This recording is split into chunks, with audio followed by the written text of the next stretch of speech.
네, 시청자 여러분, 구독자 여러분, 100원, 200원 후원해 주시는 후원자분들께 감사의 말씀을 드리면서 제가 감기가 낫지 않아서 아직 목소리가 좋지 않다, 이 점을 양해 바라고요.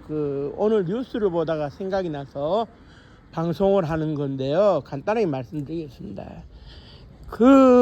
작년에 군대에서 뜨거운 감자로 통했던 여군이죠. 중대장과 부중대장이 훈련병인가요? 완전 군장으로 얼차려를 주다가 사망한 사건에 대해 가지고 오늘 2심이 나왔는데 5년 6개월형이 선고가 됐더라고요. 그런데 이게 법리적 검토를 마지막 대법원에서 해서 문제가 없으면 형이 확정되는 상황이기 때문에 5년 6개월은 굳어진 것 같은데, 그러면 왜 이런 일이 벌어지느냐 하는 것을 제가 96년도 군번으로서 조금 설명을 드릴게요. 간단하게. 여자 중대장이나 부중대장이 여자라서 남자에 대한 악의가 있었거나 그러지는 않을 겁니다.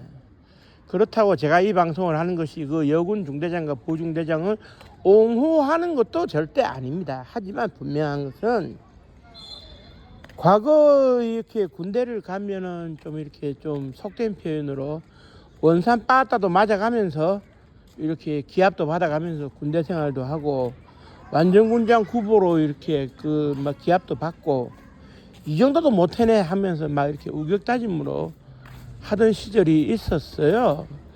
그러다 보니까 이제 여군 중대장이나 부중대장이 어떤 생각을 하느냐, 자기들은 어느 정도 체력이 되기 때문에 군 생활을 장기 복무를 하는 건데, 그렇다면 이 훈련병들에게도 이 정도의 기초 체력은 있지 않을까 해서 기합을 준 게 아닐까.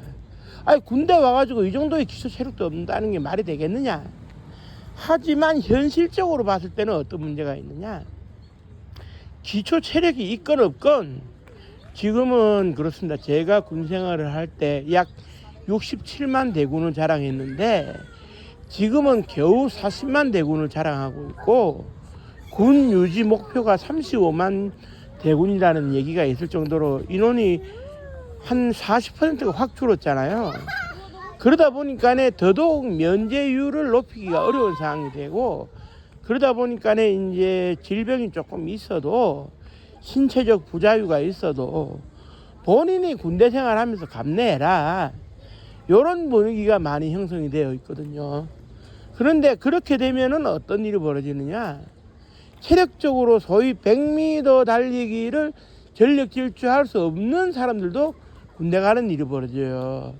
그러면은 개인의 체력 현황이나 상황을 알지 못하는 상황에서 중대장급이나 부중대장급이 기합을 주다 보면 사고가 날 수밖에 없다는 얘기입니다. 그러면 여중대장이나 이제 여군 부중대장은 법원에서 하소연을 했을 겁니다. 나는 기합을 준 게 이제 간부로서 얼차려를 준 거지만 의도가 있었던 건 아니다. 다만 이 정도 기합도 못 이겨낼 정도의 훈련병인지는 꿈에도 몰랐고, 이 정도 몸 상태도 안 되는 것을 내가 알았다면 나는 기합을 안 줬을 수 있다, 이렇게 이제 변명을 했을 수가 있어요. 그러니까 이제 과거 같은 경우에는 특이 동향이 보이는 병사들에 대해 가지고는 대대장이나 중대장 선에서 특별 관리를 하긴 했었는데, 요즘은 군대에서 버텨내기 어려울 정도로 체력이 미약한 사람들, 과거처럼 좀 빠따질 해가면서 속된 표현으로 방망이질 해가면서 이렇게 군대 생활을 하는 적이 아니기 때문에 개개인별로 체력 상황을 잘 모르거든요. 그래서 사실 일선 부대에서는 제대로 된 기합을 사실 안 줍니다. 얘네의 체력 상황을 알지 못하는 상황에서 기합을 줬다가 쓰러지면 내가 책임을 져야 되는데, 그래서 여군 중대장과 부중대장은 그 점을 간과한 것 같습니다. 이 정도도 못 해내면 군인이겠느냐 하는 생각으로 안일하게 기합을 준 것 같아요.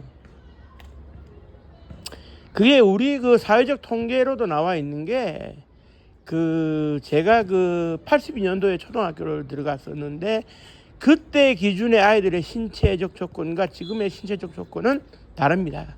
지금은 살도 많이 찌고 키도 많이 컸어요. 워낙 잘 먹다 보니 쑥쑥 자라는데 공부에만 매진하고 책상 앞에 이제 붙어 있으면 당연히 어떻게 되겠습니까? 체력적으로는 뒤처지겠죠. 그런데 지금 현재 군대를 가는 데 있어 가지고 징집의 징병제도 하에서 체력이 되나 안 되나 테스트를 해서 뽑아가는 게 아니잖아요.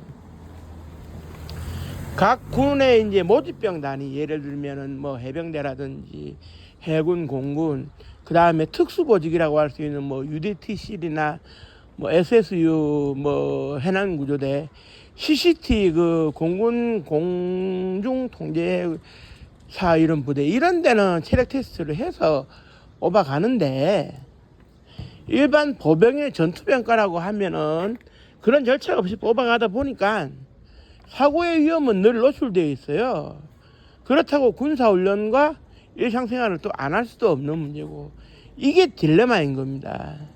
그런데 현실적으로 군이 나약해지는 것도 사실인 것이 중대장이나 대대장 정도가 되면 장기 복무를 하는 사람으로서 내가 어깨에 별 하나는 달고 제대해야 되지 않겠나 이런 생각을 하다가 보니 자연 발생적으로 어떤 일이 벌어지느냐, 내가 군생활 할 때 티끌만치의 허점과 오차 뭐 징계를 받을 사유를 없애서 나는 별을 무난하게 달 수 있도록 하겠다 이렇게 몸을 사리다 보면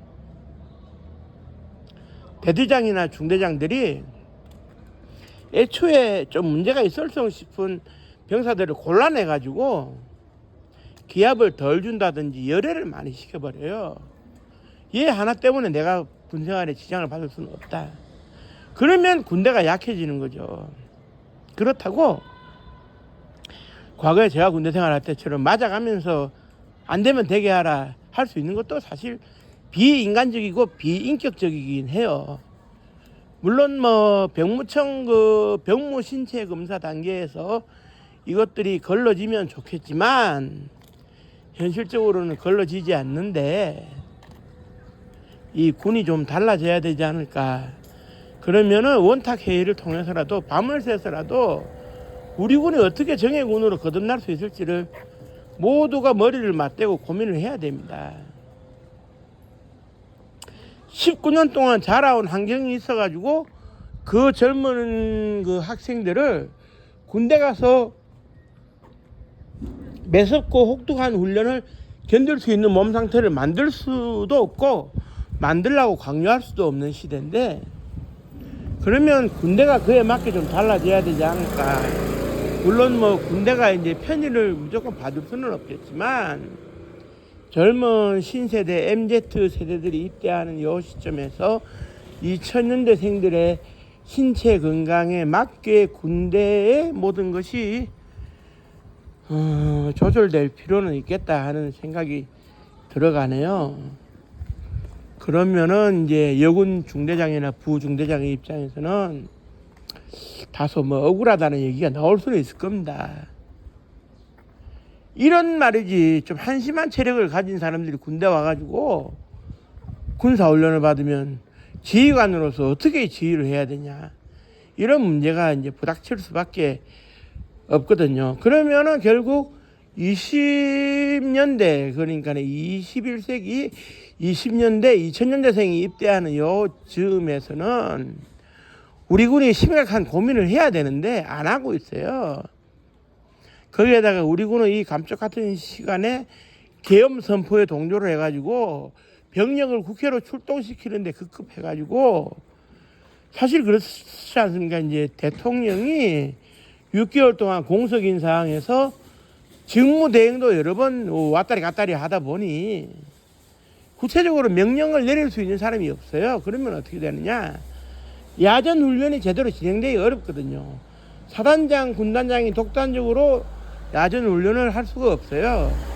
우리는 작전권이 미군에게 있기 때문에라도, 미8군에 있기 때문에라도 사단 단위 훈련은, 여단 단위 훈련은 최소 여단 단위 훈련 이상은 보고를 해야 돼요. 미8군에 이렇게 훈련 일정을. 그러면 이제 가볍게 승인을 해주는데, 그 전에 이제 국방부 장관이라든지 육군참모총장이라든지 이런 사람들이 야전 훈련을 허가해줘야 되는데, 이 사람들이 다 잡혀 들어가고 없으니까 군단장이나 사단장이 독단적으로 야외 훈련을 할 수 있겠습니까? 그러면 군이 문제가 생기는 거죠. 6개월 동안 하다가 시간만 흘러가고, 그 비근한 예로 그 소위 간부들, 장교나 부사관들, 직업 군인들이 6시 땡 되면 퇴근한대잖아요. 야근 수당이 제대로 나오는 것도 아닌데다가 어떠한 업무적 명령이나 야외 훈련도 없으니까 나 그냥 시간 되면 그냥 퇴근하겠다. 이런 군대가 되어서는 안 된다는 겁니다. 안 그래도 그 오합지졸이라는 소리를 듣는 군대를 더욱더 망쳐놓은 윤석열 전 대통령과 김영현 국방부 장관에게는 일정한 책임이 있고요. 우리 군이 다시 거듭날 수 있으려면 처음부터 이제 다시 새롭게 그 창군을 하는 그런 그 의미에서 뭔가 좀 달라져야 하지 않을까. 저는 그렇게 이제 생각을 하고요. 우리 군이 달라질 수 있는지 없는지를 좀 국민들이 지켜봐야 될 것 같습니다. 오늘도 힘든 직장생활 보내셨을 텐데 저녁 맛있게 드시고 즐거운 수요일이 되시기 바랍니다. 제 방송을 시청해 주신 모든 분들께 감사의 말씀을 드리면서 구독 한 번만 눌러주시고 하시면 고맙겠습니다. 감사합니다. 고맙습니다.